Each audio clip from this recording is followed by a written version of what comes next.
Things are so wild in Iran, the capital is now unrecognizable, and Trump is telling the protesters to keep going. Welcome back. Now, revolution underway in Iran. Massive protests against Ayatollah Khomeini and its brutal regime are persisting in Iran, as Iranian citizens take to the streets over its failed economy and skyrocketing inflation, up 50%. 50% Food inflation. Prices surging more than 70%. 70%. President Trump has warned Khomeini there will be severe consequences. Iran's in big trouble. It looks to me that the people are taking over certain cities that nobody thought were really possible. I've made the statement very strongly that if they start killing people like they have in the past, we will get involved. We'll be hitting them very hard where it hurts. Wow. They should peacefully step down. Ramped up on Thursday, the Ayatollah dug in by cutting all internet service and international calls inside the country. Wow. The Talk internet about human has been rights. out for 60 hours so far, with Iranian officials also trying to jam up Elon Musk's Skylink to further isolate the country.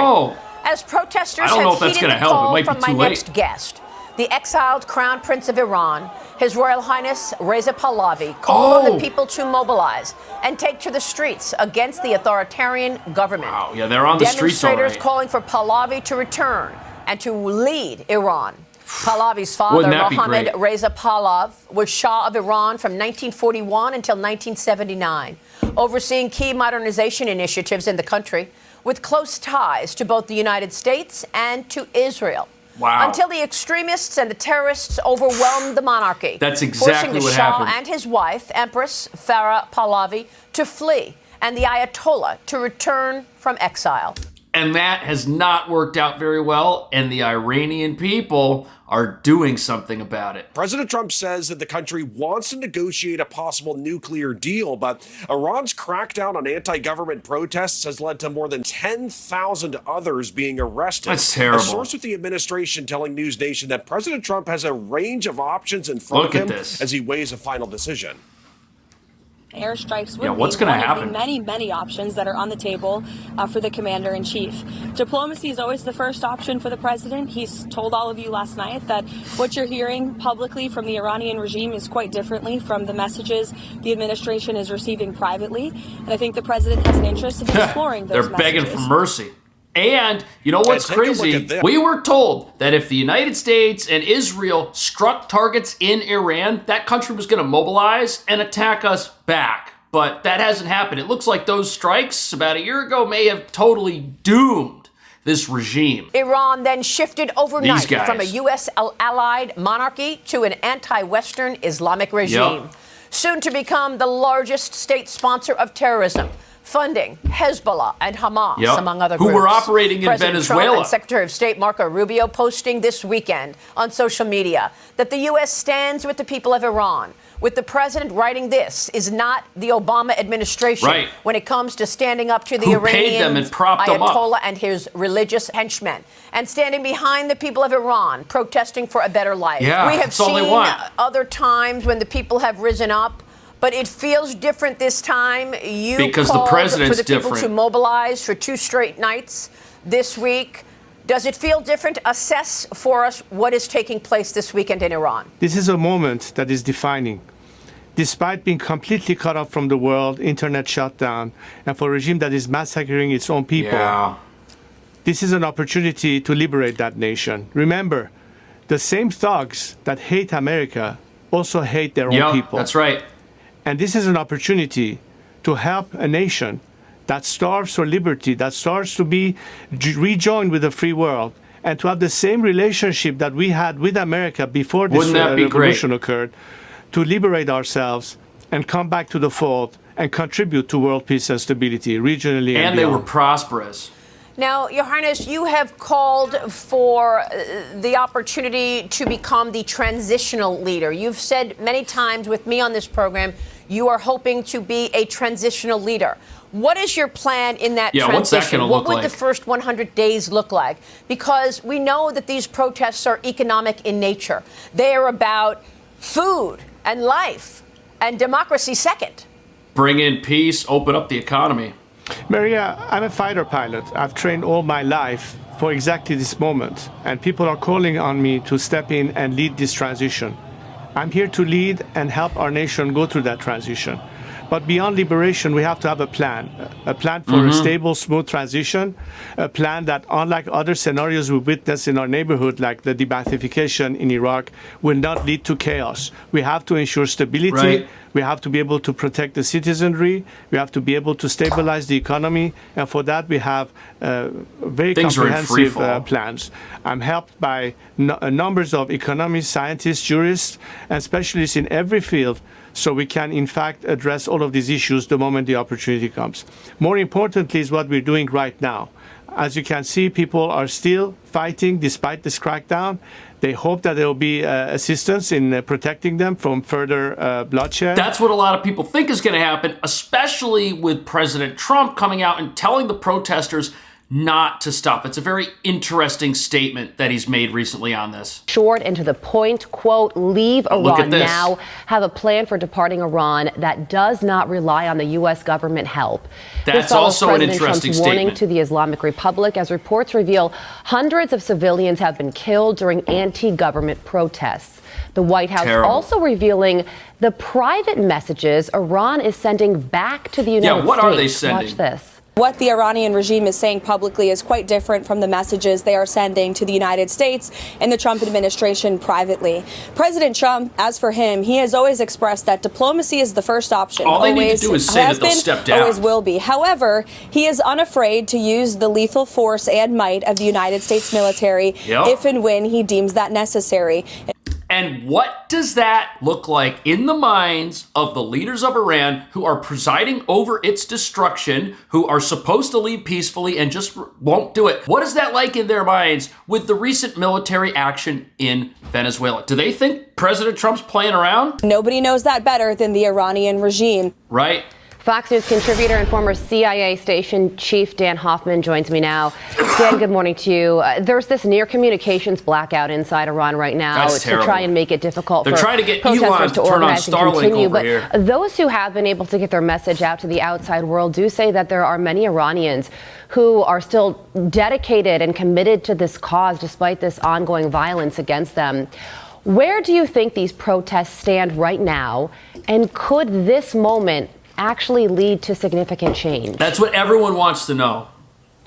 Yeah, I think the Iranian regime is under more threat right now domestically than they ever have been before. I think that's for sure reflected in the outreach on the part of the Ayatollah to the United States. And you know why that is? Venezuela is not around to help these guys evade sanctions. And they don't have a sympathetic president in the White House of America who's willing to let these guys get away with exploiting their own country so that they can stay in power. Those two things are huge. Some negotiations, potentially about the nuclear program. Iran knows that their economy is in free fall. They're suffering from a shortage of water. All of those things every day it gets have worse. Fueled these protests, and it threatens Iran's regime. And so what they want is to negotiate and put an end to those sanctions. I think the Trump administration will certainly listen. It's a good opportunity for us to collect information on how bad things are inside Iran. But I think the Trump administration might do well to let these protests play out and not be in a rush to eliminate or reduce those sanctions, which are having such a serious impact on the regime's security. Now that their sanctions evading machine, which they had in conjunction with Venezuela, which would ship them oil, which would get refined, kept, some of it kept as payment by the Iranian regime, and then the rest sent back to Venezuela, which would then get sold over to Cuba. The sanctions are even worse now. And this guy's right. The ball is totally in President Trump's court. America doesn't have to rush to make a deal with Iran to save it. Any deal would prop them up at this point. Well, on that very point, President Trump posted this to Truth Social yesterday.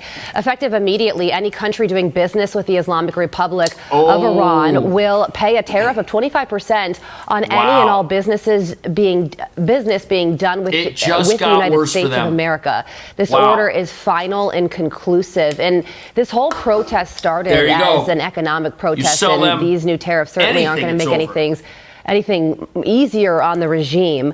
The president is going to be weighing his wide range of options today with top national security officials. What do you think the president should do moving forward? Wait and be firm. So I think we have a number of options. I think the president is going to be looking at Obviously, the military option to strike IRGC facilities. Right. They're the ones that they're bringing down the oppression on those protesters. If they try to roll tanks through the streets of their capital and they want to take out their frustration on their own people and some major escalation, I don't think they're going to get very far. I think they're being watched right now. I think they know it. And with the whole backdrop of the operation in Venezuela just happening, they've got to be thinking twice about doing anything to clamp down on this more than they already have. Certainly an option. Cyber strikes is another one, delivering internet to the Iranian people so that they can coordinate these protests. And of course, we've seen the sanctions increase further. And remember, the targeted countries are India, China, and Russia, those countries that do business with Iran.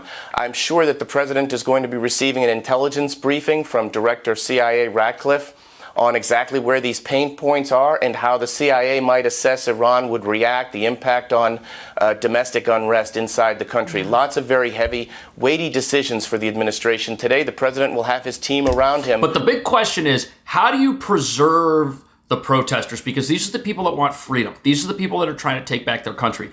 How do you protect them while getting rid of their regime at the exact same time? I think that we're looking at the only way to do it. Where he said help is on its way to the Iranian that's what he's people. saying. He also said meetings with Iranian officials have now been cancelled. So he won't meet with them. What do you make of all this? this? So he's not meeting with them. It seems that this latest post by Donald Trump might be confirming a report that came out by the Wall Street Journal that said that Donald Trump, according to White House officials, was leaning towards a possible military action in Iran, and that his Vice President, J.D. Vance, and Secretary of State, Marco Rubio, were sort of trying to reel him back in towards the diplomatic aspect of it before thinking about military action. This post, when he says help is on its way and that the meetings have been canceled, seemed to indicate that what he was hinting at on Air Force One on Sunday, and you see there the actual words of the U.S. president who tells the Iranian... if you're running Iran right now and the country's imploding, the currency is in free fall, and people are taking to the streets, and you hear the U.S. president that just ousted Maduro, took him out of his bedroom at 2 o'clock in the morning before he even knew where he was and had him in a New York City jail, you got to be thinking to yourself, what's the point of sticking around and ruling over a country that is already imploded on itself? These guys should just peacefully leave before something happens. They should just leave the country. That's it. Turn it over to the people. Protesters to keep protest. But going back to what he said on Sunday on Air Force One, he said, talking about those potential talks with the Iranians, he said, we might need to act before we actually get to that's those meetings. Scare 'em. So all of this might be indicating that the meeting's going to be with a different president person. is going for a potential military action. It could be also that there will be some type of action that is not necessarily full-on military strike. That could be cyber attacks. They were one of the options that were put on the table. We'll see if we know a little bit more once that formal briefing takes place, but the White House spokesperson... So the U.S. has to be prepared for a couple of different options in this case. First of all, we got a lot of military bases in the Middle East. Not everybody's aware of this. Those are within striking distance of the Iranian regime right now. So if they try to do something like that, the response might need to be more than a cyber attack. But personally, if the country's currency is already in free fall, if they've already got hyperinflation over there, if they're having fuel shortages and everything, I don't know what good a cyber attack is going to do. The internet is already out in that country. I feel like so many across the world are just on edge while we wait for the decision that President Trump makes here. What kind of threat are American troops under as this tension grows? Well, Iran's Speaker of the Parliament issued a very serious threat towards America, saying that if the country forcefully responds to Iran's crackdown on the protests, U.S. military bases and ships in the region could be targets for the Iranian military. Now, to put that danger in perspective, take a look at this map right here, because military data show more than 30,000 service members remain stationed within the range of Iran's short-range missiles, while an additional 9,000 30,000 could be reached with medium-range ballistic missiles. So right now, Israel remains on high alert because they too have received threats from Iran. NATO watching this situation very closely, and no doubt countries along shipping routes in the Middle East also watching this situation closely. So the fear with something like this is always that the United States personnel that are in the Middle East are at risk. But even when the Iranian nuclear program was hit several months ago, these forces were still out there in many ways. There were U.S. personnel in the Middle East who were not harmed when Iran did try and retaliate. Remember, they tried. They launched a whole bunch of rockets. They did their best to strike back. And the U.S. already knows what that looks like. But what the Iranian regime does not know is what the United States could do, because things happened during the Maduro raid that we're just finding out about. There are reports that weaponry was used that totally incapacitated Maduro's guards and his security forces and just paralyzed them. They couldn't fight back. They were just totally wiped out. If you're the Iranian regime right now, you got to be thinking to yourself, they know, the United States being the United States knows what their retaliation looks like, because we've already seen it. They have no idea what President Trump is capable of. They have no idea what his next move is. All they know is that he recently told Maduro in Venezuela, leave the country, protect your family. Maduro said he wasn't going, and then it ended for him very quickly. What do you think's going to happen next? I'll see you in the next video.